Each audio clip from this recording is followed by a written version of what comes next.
Good morning. This is Nick in the RV, the Tioga. It is July 10th. I did not make a video last night. I think I'm going to start slowing down on these videos. It's probably pretty boring once I fit into this routine. There's not a lot of new stuff that I can talk about.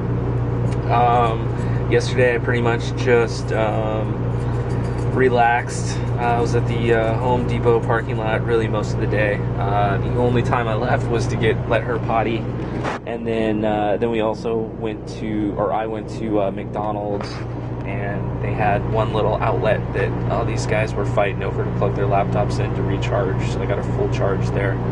And then this morning, finally, I went to the WorkSource, or we call it WorkSource in Washington. It's called Work2Future here in San Jose. Finally did sign up for that course. If I told the story before, I apologize, but my last appointment with them was last week. Of course, I'm collecting unemployment here up there in Washington. One of the requirements if I relocate out of state is that I register with a local employment agency. I don't know, a place to help you find employment. And so last week I did that. I had to scramble. I didn't have all the paperwork with me, so I had to contact unemployment up in Washington. This is kind of a boring story, I'm sorry. It doesn't really have to do with boondocking, but anyhow, I had to track down all this paperwork.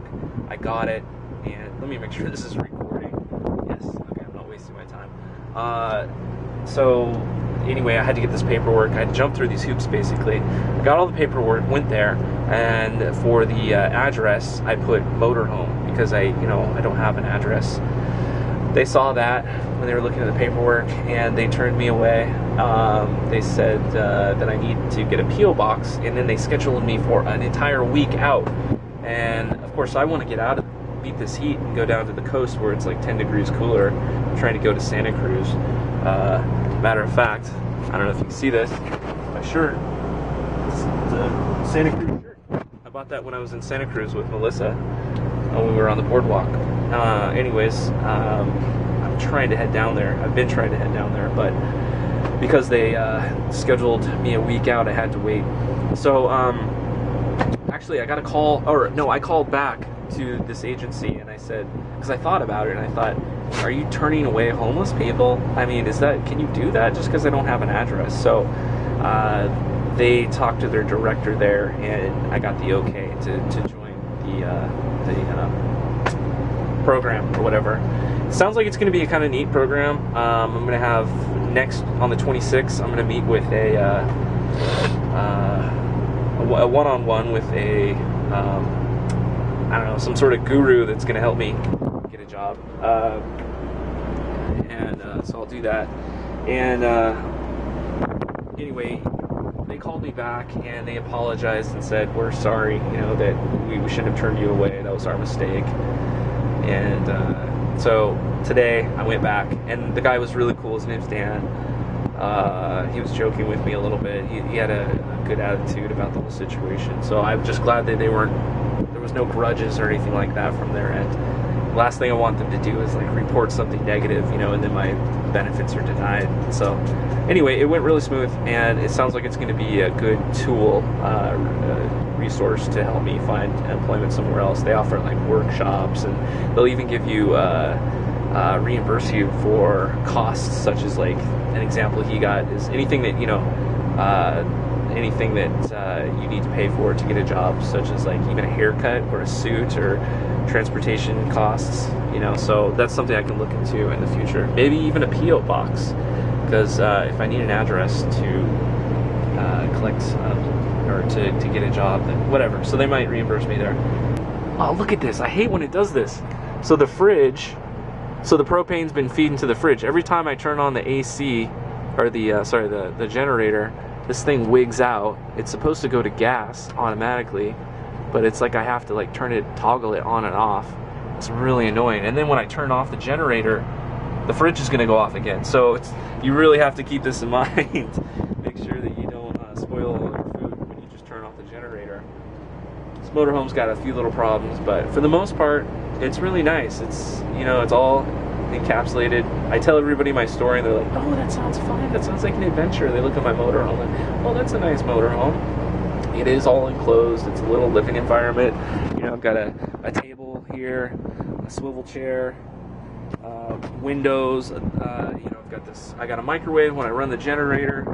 I've got this Magic Chef stove, which I haven't used yet. I've got my companionship on the road. I've even got, you know, my technology in a bag, and you know, I take that to the Starbucks to recharge the batteries instead of using my own. I've got kind of a mess of a kitchen here. You know, I got a pantry, or sorry, like wardrobe for my clothes. You know, fridge, and I've got a mini makeshift bathroom with all my toothbrushing, hygienic stuff in it, and then, you know, and then a bathroom, and with a shower, which I don't use, and then I've even, you know, like I go to 24-hour fitness, so I just bought a swimsuit. The 24-hour fitness I'm going to is one of those full clubs, so I can use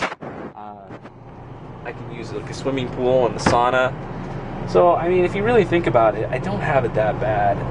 I'm mobile. My main problem is finding a safe place to park during the night. And other than that, I mean, I don't really have any costs other than fuel, so I'm not paying, you know, like $50 a day on rent, and then all the other bills associated with that, utilities, garbage, stuff like that. I mean, this is my garbage, and I take the garbage, you know, out to you know, trash bins whenever I see them, or parks, or what have you. So it's not that bad. I just found this article, who was hiring in Silicon Valley in May. Looks like Apple, Cisco, Google, VMware, Kaiser Permanente, I've never heard of them, posted the most jobs in Silicon Valley for May. So right now I am online applying directly, instead of going through these recruiters. They seem useless for me. I'm going to their websites and applying directly. Right now I'm applying to VMware. I just applied to some positions at Amazon. So we'll see if this approach, just directly contacting them, fares any better than using recruiters.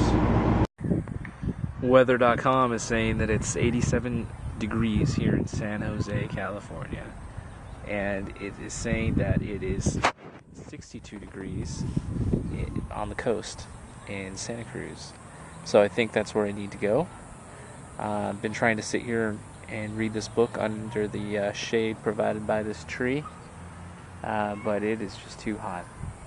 Ellie's got some fleas, so I'm gonna have to stop by my storage unit and get some medical or prescription grade flea medication. Call from a recruiter. I'm starting to lose faith in this entire process. It's just been about 2 weeks, and nothing's really turned into a real interview at this point. This last lady was real jazzed on the phone to hear my skill set. Oh, that's great. That's a great fit for this position. And then, you know, it's like, okay, well, you'll hear back from me later. But, you know, I never do. So I don't know if they're just feeding me a line of BS. She was actually more interested in, it seemed like she was trying to steal contacts, in that she asked me where I was interviewing at, and I told her for Ariba, this company, and I said that they're hiring directly. And she was like, oh, really? Do you know the hiring manager there? So, I mean, she was asking for the name.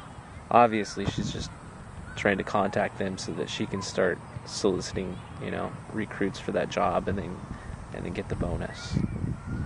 You know, the recruiters, they always, when they place you in a job, they're always getting a percentage of your income. So, anyways, down and out, Silicon Valley.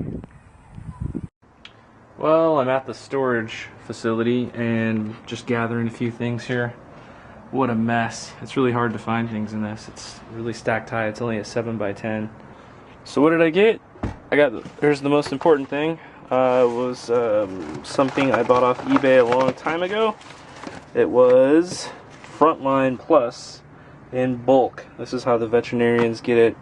And comes with a syringe. It's a lot cheaper. It's like half the price. And I bought that a long time ago off eBay. It's lasted a few years. And then I got this bag full of junk. Got a webcam in here.